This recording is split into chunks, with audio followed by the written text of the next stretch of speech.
Welcome to Praise, Prayer and Preaching with the Rev Dr Keith Garner, Superintendent and CEO of Wesley Mission.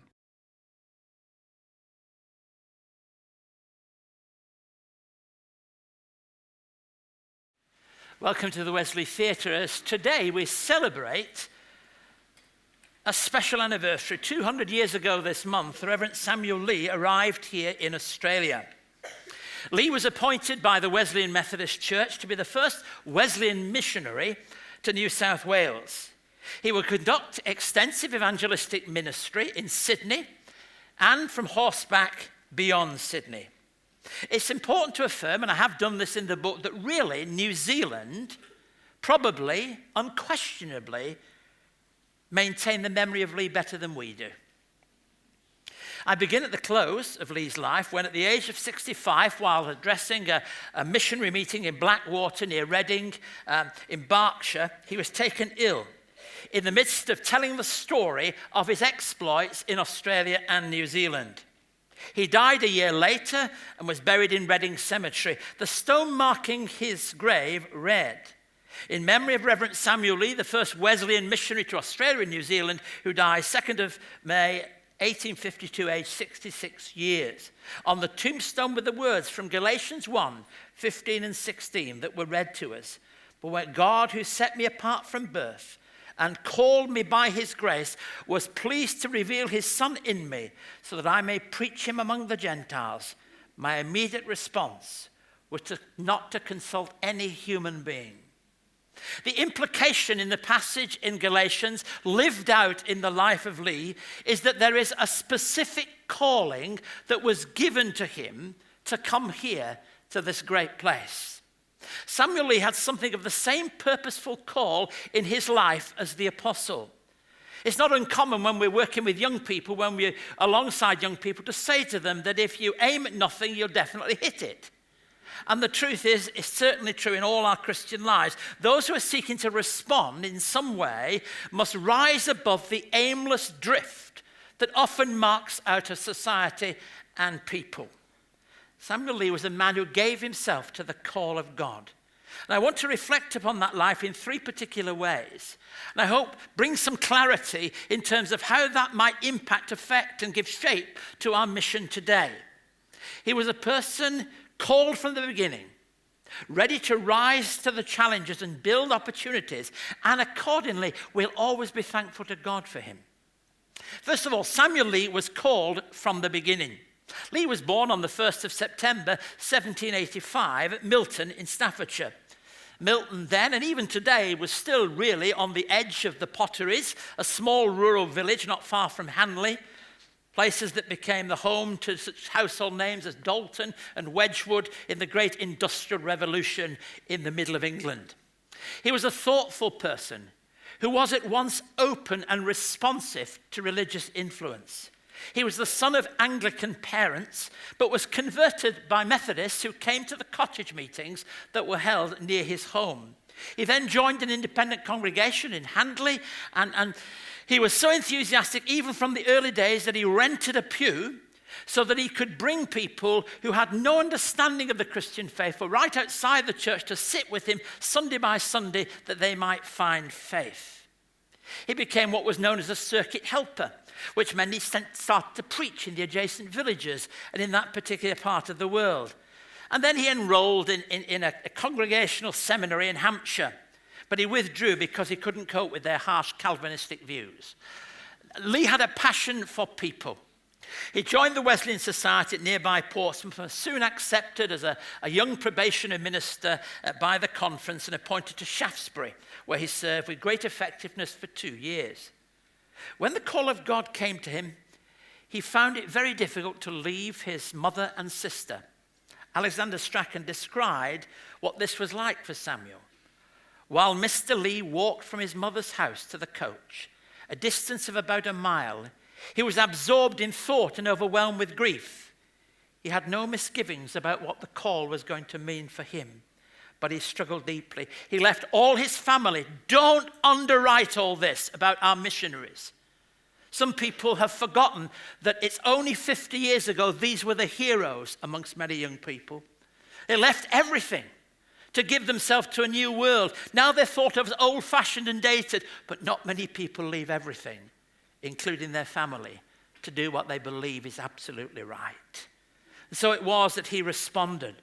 An early 18th century British Methodist expansion, like so much that was happening at that time, followed imperial trade routes. Leigh was not the first Methodist to arrive in Sydney, but he answered the specific call that has been issued to the British Church to send a preacher. We celebrated that 3 years ago in the State Theatre.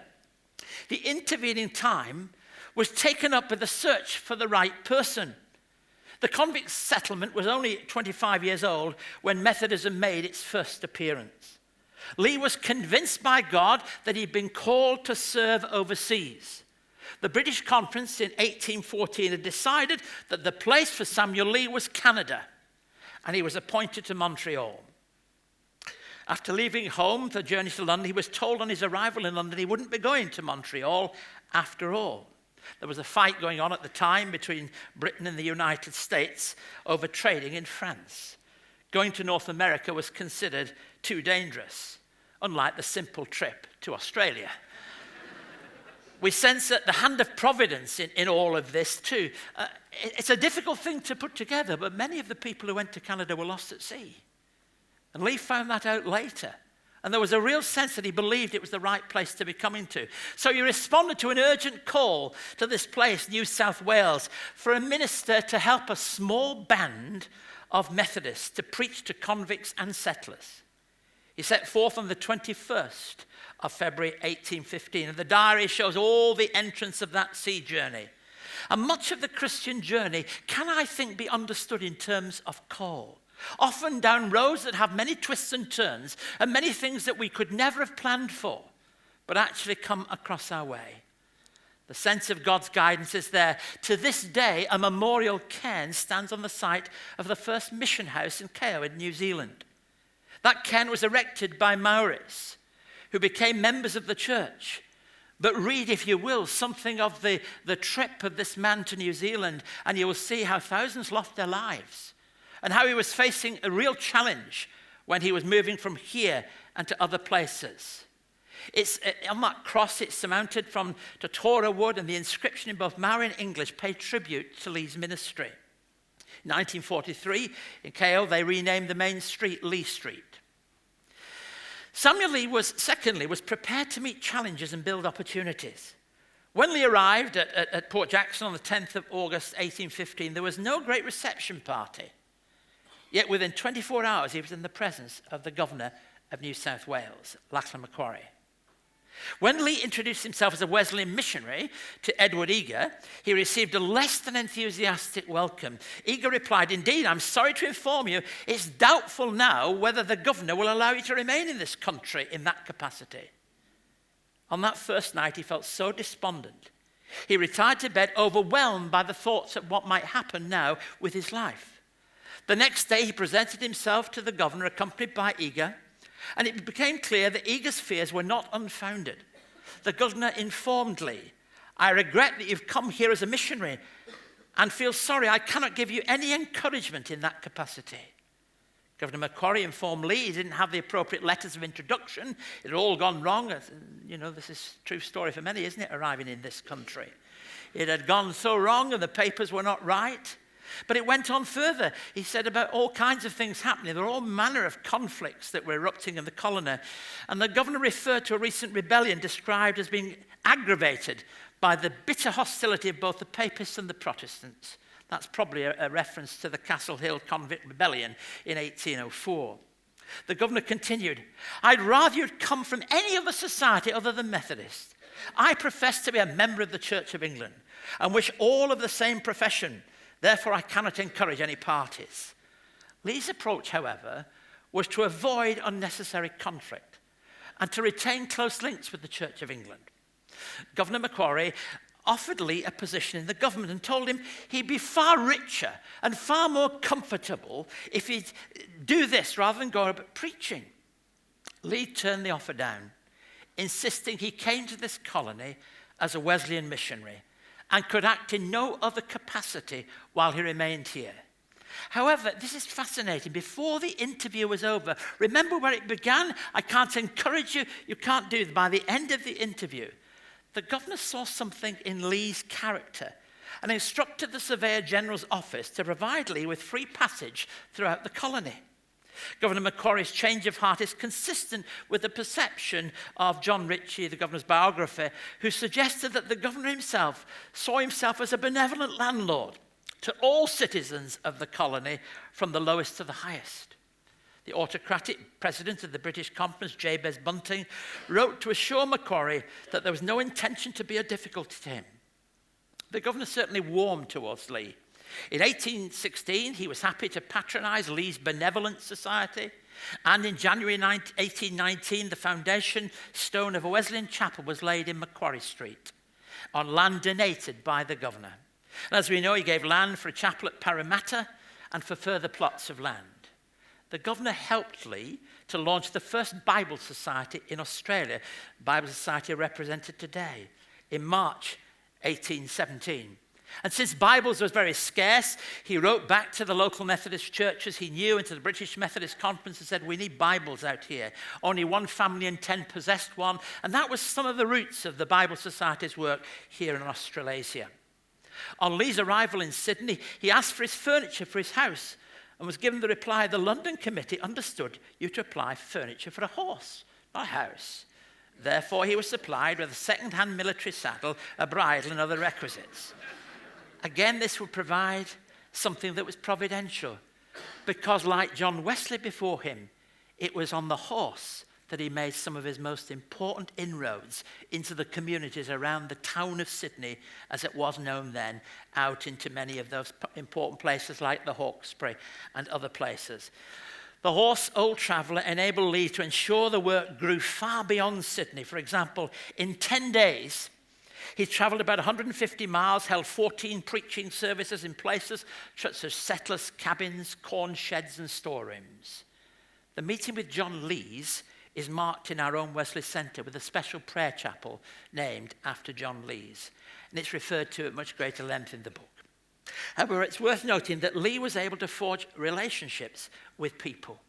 He knew what it was to see strategic relationships and somehow waft them into a flame of industry, something that is important to develop and build the church. Leigh endured enormous challenges regarding his own health. And during his time in New Zealand, he records the fact for 3 months he was unable to do hardly anything, and certainly wasn't able to work in the mission to which he was called. In fact, it was physical exhaustion that led him to leave New Zealand and return to Australia. And during this difficult time, Samuel Leigh's wife, Catherine, came to the fore. She had concerns about the way children were being treated in New Zealand at that time.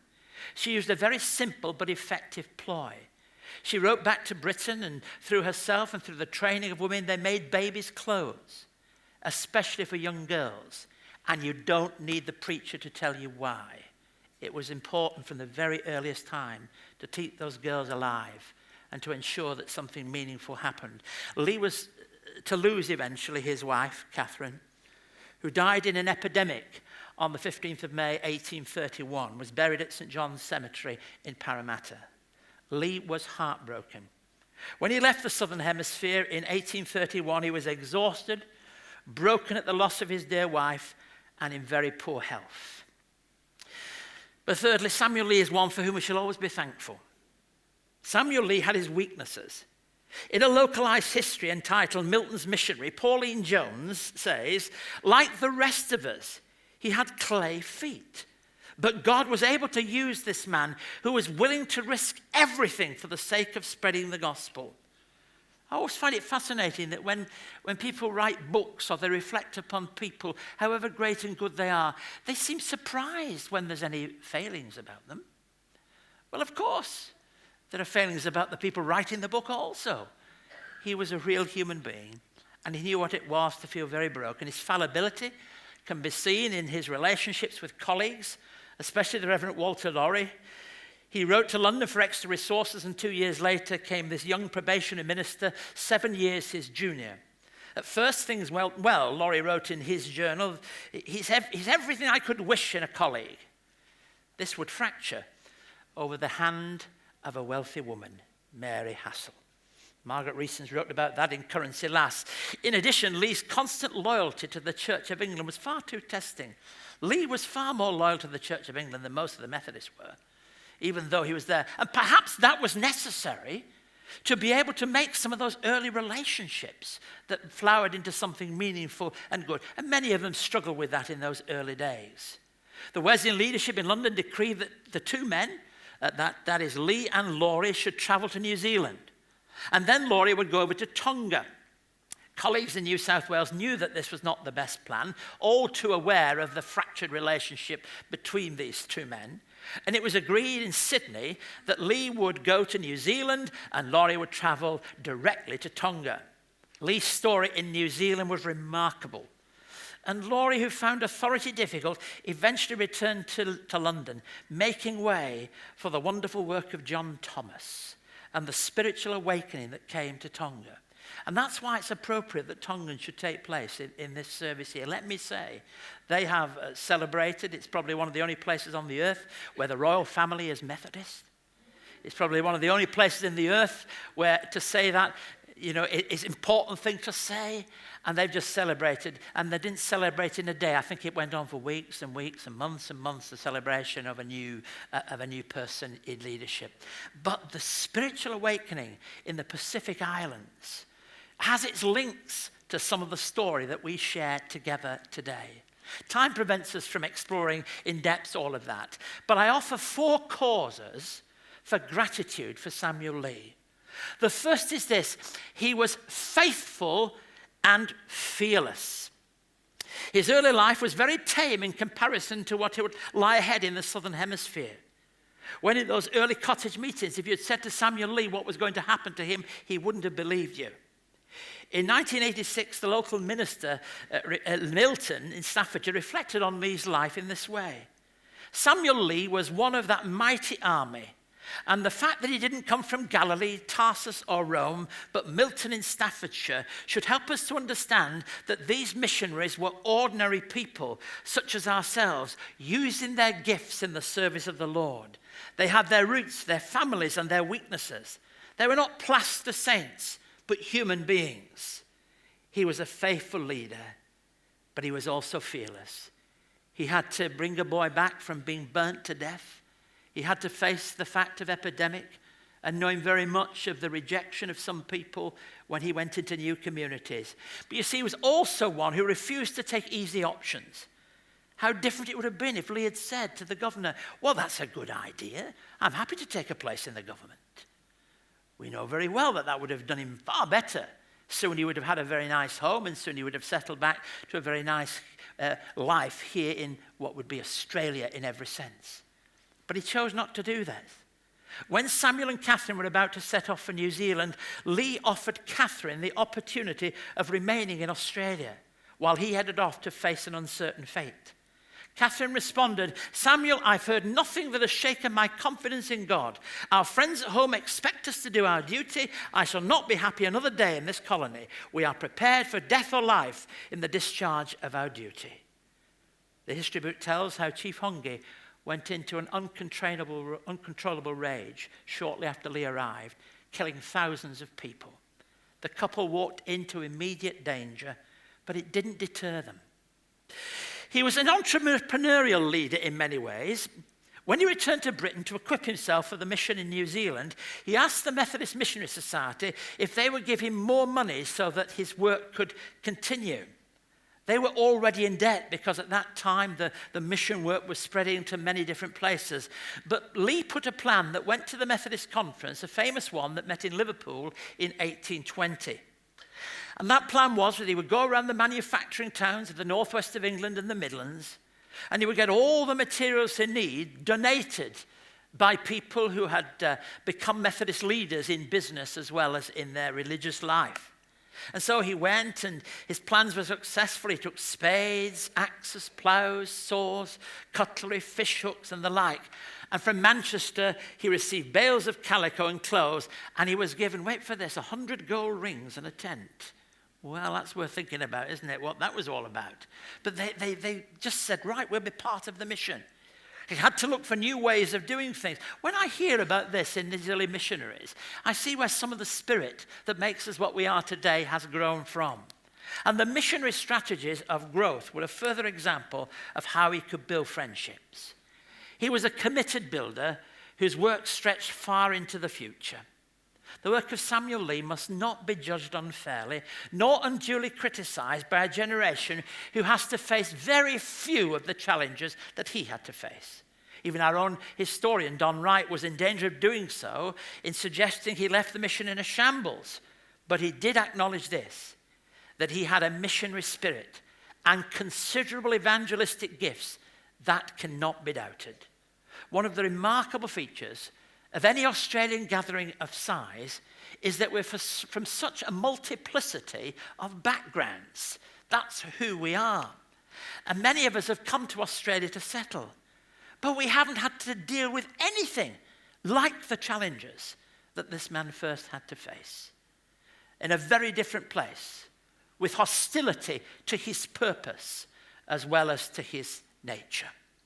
And so it was that the Reverend George Lane, president of the Methodist Conference of Australasia, in his introduction to what was a seminal book on Colwell's history of Methodism in Australia, wrote this: "For he was instrumental in saving souls and erecting churches, setting in motion waves of spiritual and moral influences which never ceased to exert themselves for the honor of God, the welfare of mankind, and the prosperity of the people that lived here." Samuel Leigh was 6 years old when John Wesley died. In the cottage meetings, it's very likely that the people leading those meetings and who ultimately led him to Christ had sat under the preaching of John Wesley. So there becomes, in a real sense, a line that links us very clearly to our first Father in God. And that sense of Samuel Leigh picking up the baton is very real, and that vision for the world. It was Charles Wesley who wrote, "Oh, that the world might taste and see the riches of her grace, the arms of love that compass me, would all mankind embrace." Last Sunday, I was interviewed on Radio National, and I used a phrase for which I've had a number of people send emails and talk to me through the week, and it was this. I talked about evangelism with its clothes on. And what I really meant by it, and at least it opens up the thought, that is our evangelism is not raw. It has about it a compassion that reaches into the humanity of people's lives. Well, where did we get all this? Well, I think we got it through people like Leigh and back to Wesley himself, who believed it was as important to help people with their material needs as it was merely to preach the gospel, and if possible, to make those two things hold hands. Professor A.N. Whitehead, one of the greatest of the 20th century's mathematicians and philosophers, published a book called The Adventures of Ideas. And in it, he wrote these words: "The Methodist preachers aimed at saving souls in the next world, but incidentally, they gave a new direction to emotions energizing this world." And I think those two things together are what we celebrate this day. We thank God that we have not abandoned the gospel. We know for sure that the heart of our offer is still bound up in one who gave his life upon a cross, whose risen power gives energy to the community of faith. But we do believe that the compassionate service of those on the edges will give shape to our understanding of the gospel. We thank God for somebody who 200 years ago was somebody who led the way, as a human being gave himself and enabled us to still be here, to celebrate from the deepest parts of our hearts the reality of who and what we are. May God's name be praised for the witness and memory of the Reverend Samuel Leigh.